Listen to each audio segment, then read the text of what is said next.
Paradox அந்த கிளைகள் அழிச்சதுக்கு அப்புறமா மல்டிவர்ஸ்ல ஒரே ஒரு டைம் லைன் மட்டும் தான் இருக்கு. அப்ப அவன் ஜெயிச்சிட்டானா?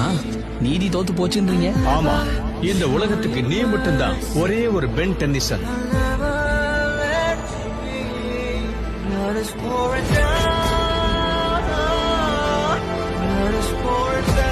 சரி, இப்ப என்ன பண்ணணும் சொல்லுங்க.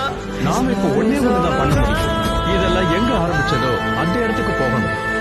முதல்ல இருந்து ஆரம்பிக்கணும்.